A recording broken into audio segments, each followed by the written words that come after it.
آپ سے کہ اللہ کی قسم مذہب میں اللہ نے اتنا سکون رکھا ہے. ہم تو کبھی آپس میں بیٹھ کے بات چیت کرتے ہیں, ہم کہتے ہیں یار ہم جیسے نالائقوں کو اللہ نے, اتنے نالائق لوگ ہیں ہم, پھر بھی ہمیں سکون کی زندگی دے دی. یہ تو صرف اسلام کی برکت ہے. اگر ہماری زندگی میں یہ تو ٹوٹا پھوٹا مصنوعی سا اسلام, ہم اس کو حقیقی اسلام بھی نہیں کہہ سکتے, ہم کتنے پانی میں تو ہمیں پتا ہے, یہ نہ ہوتا ہم تو حیران ہوتے ہیں لوگوں کو دیکھ کے, یار یہ گھروں میں کیسے زندگی گزار رہے ہیں. تو وحشیانہ زندگی ہے, درندگی والی زندگی ہے, حیوانوں والی زندگی ہے. جب آخرت ہی نہیں ہے سامنے آپ کے, آپ کو مرنے کے بعد حیات کا یقین ہی نہیں ہے, جنت جہنم کا یقین نہیں ہے, اللہ سے ہونے کا غیر اللہ سے نہ ہونے کا یقین ہی نہیں ہے, تو آپ کی زندگی تو تباہ و برباد ہو گئی. میں وہ تبلیغی جماعت والوں کی مثال لازمی دیتا ہوں. دیکھو اللہ سے ہونے کا یقین کی انہوں نے بڑی خاندانی مثال دی. پچھلے ہفتے ایک تبلیغی جماعت کے ایک سعودی عرب کے عالم آئے ہوئے تھے, مکہ کے عالم تھے. سعودی عرب میں تو تبلیغ پر پابندی لگی, لیکن سعودیہ میں مکہ مدینہ کے بہت سارے عرب وہیں کے پیدائشی وہ تبلیغ میں لگے ہوئے, اور کام کو انہوں نے الحمدللہ اٹھایا ہوا ہے. تو انہوں نے بڑی پیاری مثال دی. انہوں نے کہا دیکھو ہم تو مثال دیتے ہیں نا کہ آگ میں ابراہیم علیہ السلام کو ڈالا گیا مگر آگ نے نہیں جلایا, کیونکہ آگ جلانے میں کس کی محتاج ہے؟ اللہ کے حکم. اللہ چاہے گا تو جلے گا, نہیں تو کوئی بھی نہیں جلے گا. انہوں نے ایک اور پیاری مثال دی. انہوں نے کہا دیکھو موسیٰ علیہ السلام دوسرے کنٹری میں, آپ کسی کنٹری میں اجنبی ہو, روزگار نہیں ہے آپ کے پاس, اور آپ کہیں رشتہ لینے کے لیے پہنچ جاتے ہو, کوئی دے گا آپ کو؟ نیشنلٹی بھی نہیں ہے اس کنٹری کی. پھر آپ موسٹ وانٹیڈ بھی ہو, آپ بتاؤ بھائی لڑکا آیا آپ سے پوچھنے کے لیے آپ کی بیٹی سے رشتے کا پیغام لے کر, آپ نے کہا کرتے کیا ہو؟ اس نے کہا فی الحال تو کچھ بھی نہیں کرتا, جاب تلاش کر رہا ہوں. آپ دو گے ایسے آدمی کو اپنی بیٹی؟ بولو نا. اچھا یہ بتاؤ یہاں کیسے آنا ہوا ہے بھائی؟ جیسے کے پی کے میں کوئی چلا گیا, کے پی کے والا, یا کراچی میں کوئی آیا کے پی کے سے, آپ پوچھ رہے ہو بھائی کراچی میں کیسے آنا ہو؟ کہہ رہے وہ کے پی کے میں بندہ مار دیا تھا میں نے, غلطی سے مارا ہے, تو میں یہاں فرار ہو کر آیا ہوں. اب آپ دو گے؟ اب آپ دو گے؟ اس پہ مجھے ایک چٹکلا یاد آ رہا ہے, لیکن وہ ادھر ادھر بیان چلا جائے گا. اب تو آپ بالکل بھی نہیں دو گے نا. اب بھائی تم پہ تو ویسے ہی کیس بنا ہوا ہے یار, میں اپنی بیٹی تمہارے حوالے کیسے کر دوں؟ نہ اس کنٹری کے ہو, چلو کراچی اور کے پی کے تو ایک ہی ملک ہے نا, دوسرے ملک سے آئے ہو تو اور عجیب ہو جائے گا. تو ایسے موقع پہ میرے بھائی شادی کے علاوہ دنیا کا ہر کام ہو سکتا ہے آپ کا. آپ جاب شاید کہیں مزدوری پہ آپ کو مل جائے, کچھ بھی ہو سکتا ہے, لیکن اس کنڈیشن میں گراؤنڈ ریئلٹی یہ کہتی ہے کہ آپ کی شادی نہیں ہو سکتی. لیکن موسیٰ علیہ السلام کی ٹھک سے شادی ہوئی ہے, ٹھیک ہے نا. تو انہوں نے بڑی پیاری مثال دی کہ یہ اس کی کتنی بڑی دلیل ہے کہ ہوتا کس سے ہے؟ اللہ سے ہوتا ہے. تو مایوس ہونا ہی نہیں ہے.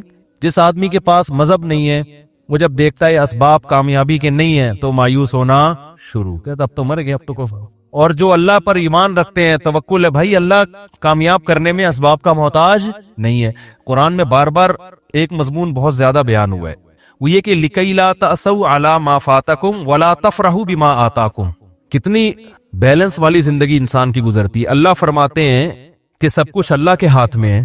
یہ اللہ تمہیں اس لیے بتا رہا ہے تاکہ کوئی چیز تمہیں نہ ملے تو اس پہ افسوس نہ کرو, اور مل جائے تو اترانے کی کوشش نہ کرو. ہو کیا رہا ہے دنیا میں؟ دنیا میں دو ہی قسم کے لوگ آپ کو زیادہ تر ملیں گے. کچھ ایسے ہوں گے جو تکبر سے اکڑے ہوئے ہوں گے نا, میری گاڑی ہے, یہ میرا پرسنالٹی ہے, یہ میرا صحت ہے, اور یہ میرا بزنس ہے, یہ میرا بنگلہ ہے.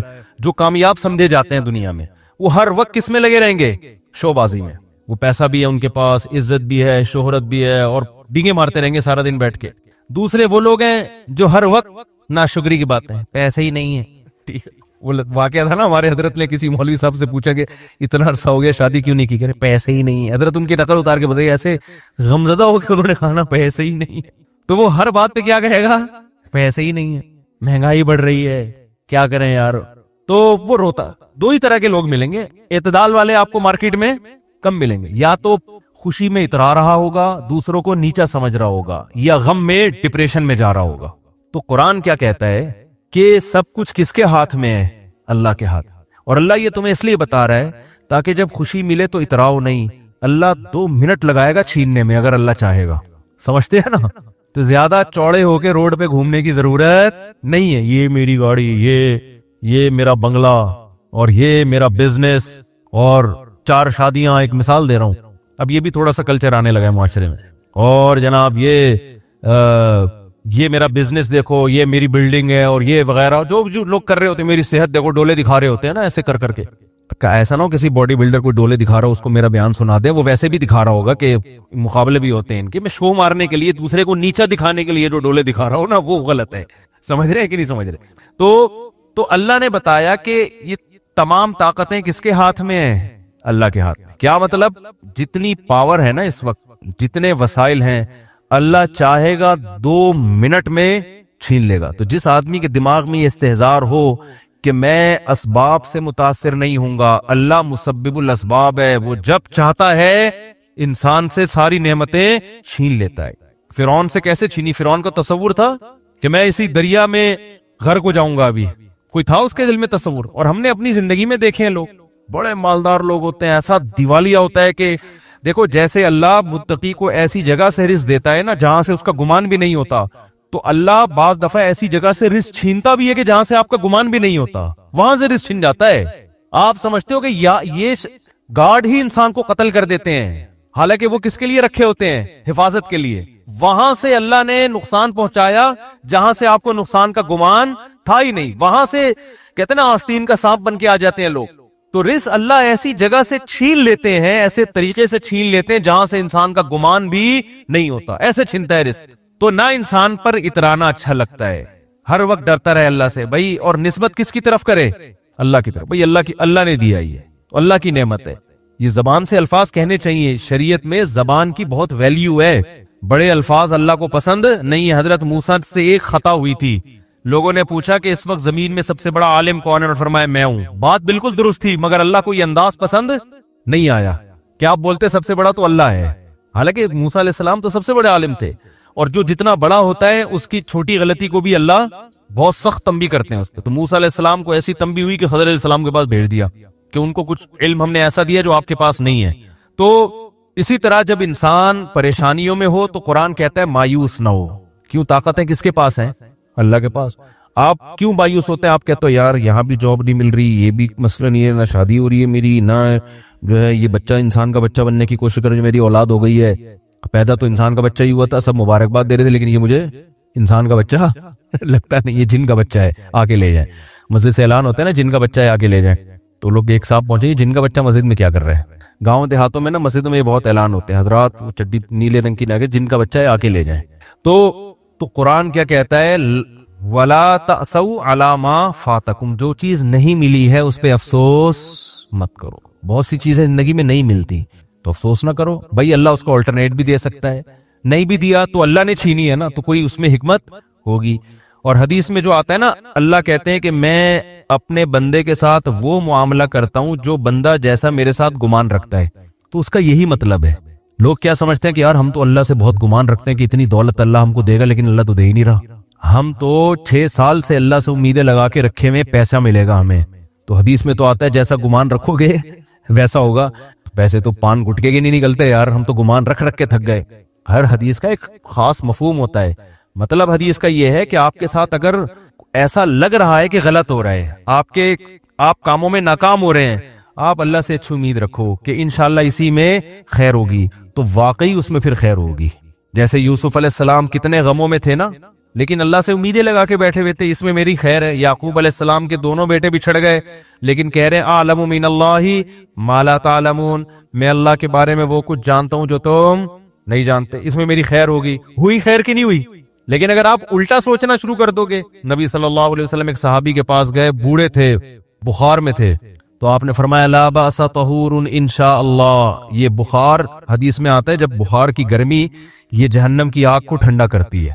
یہ جہنم کی آگ کو, یعنی حدیث میں کا مفہوم ہے کہ جو آخرت میں اللہ نے عذاب دینا ہے نا آگ کا, دنیا میں بخار کی شکل میں دے دیتا ہے اللہ اہل ایمان کو بعض دفعہ. تو کتنی بڑی نعمت ہے بخار کا ہونا, گناہ دھلتے ہیں. تو وہ انہوں نے کہا کہ نہیں, یہ میرے گناہ معاف کرنے کے لیے نہیں, یہ ایک بوڑھے پہ مسلط ہو کے اس کو ستانے کے لیے آیا ہوا ہے.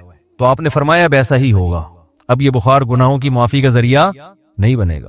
تو یہ مطلب ہے کہ جیسا اللہ کے بارے میں آپ گمان رکھیں گے اللہ کا معاملہ آپ کے ساتھ ویسے. اس لیے غموں میں میرے بھائی زبان سے ناشکری کے الفاظ نہ نکالو. دیکھو غم میں ہائے ہوئے کرنا جائز ہے, یہ انسان کی نیچر ہے, رونا بھی جائز ہے. غم میں مسکرانا بڑا مشکل کام ہوتا ہے, یہ نیچر کے خلاف ہے. ایک دفعہ کیا ہوا, ایک صاحب کے ایک خاتون تھی, ان کے شوہر شہید ہو گئے کہیں ٹارگٹ کلنگ میں یا کسی بھی حادثے میں, ابھی مجھے پورا واقعہ یاد نہیں ہے,